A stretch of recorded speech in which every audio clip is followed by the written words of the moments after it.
जसपुर में आंगनवाड़ी कार्यकर्ता अपनी 6 सूत्रीय मांगों को लेकर हड़ताल पर हैं। 6 सूत्रीय मांगों को लेकर जिले के हजारों आंगनवाड़ी कार्यकर्ता और सहायिकाएं धरने पर बैठी रहीं।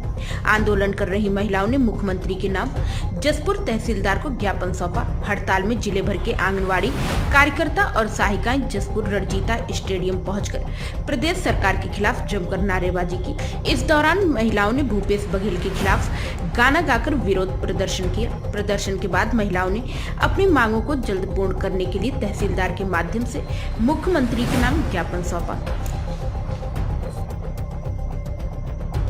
कब तक ये आंदोलन चलता रहेगा? हम 6 सूत्रीय मांगों को लेकर यहाँ बैठे हैं। हम लगातार शासन प्रशासन को समय दिया हमने कि जन घोषणा पत्र में जो वादा किए थे उसको पूरा करें।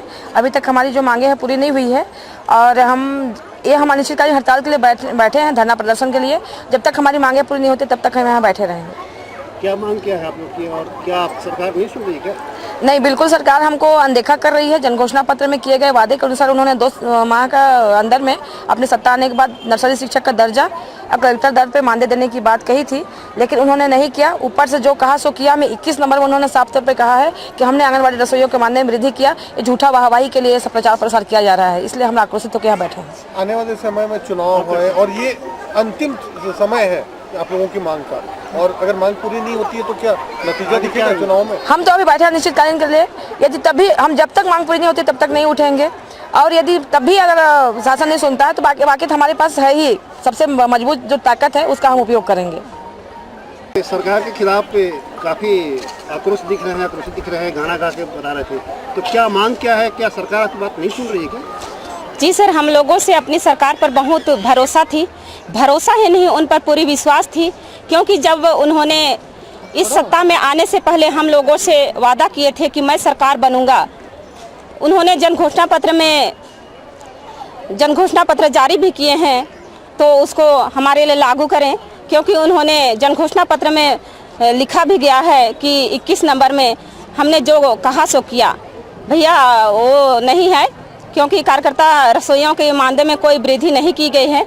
भैया हम अपनी ड्यूटी जब जमीनी स्तर में हम हर परिस्थिति को छोड़ के अपने बाल बच्चे घर परिवार सबको, कोरोना काल में भी जाने कैसी परिस्थिति आई, पूरे मतलब घर पे रहते थे, पर हम ड्यूटी में जाते थे, घर घर जाके गृह भेंट करते थे।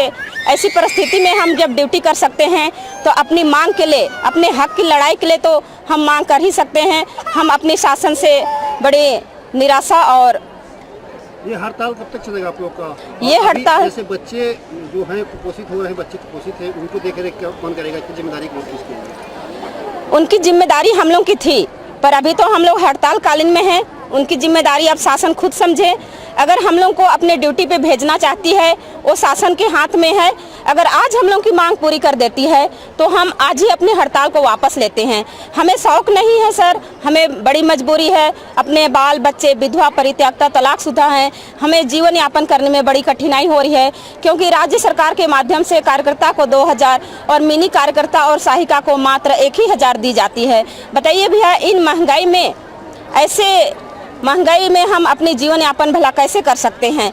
तो जिस हिसाब से हमें हर विभाग की ड्यूटी कराई जाती है जमीनी स्तर में, तो उसी हिसाब से महंगाई को देखते हुए हमें जीने लायक वेतन दे, कलेक्टर दर से वेतन दे, जन घोषणा पत्र में जो किया गया है उसे पूरा कर दे।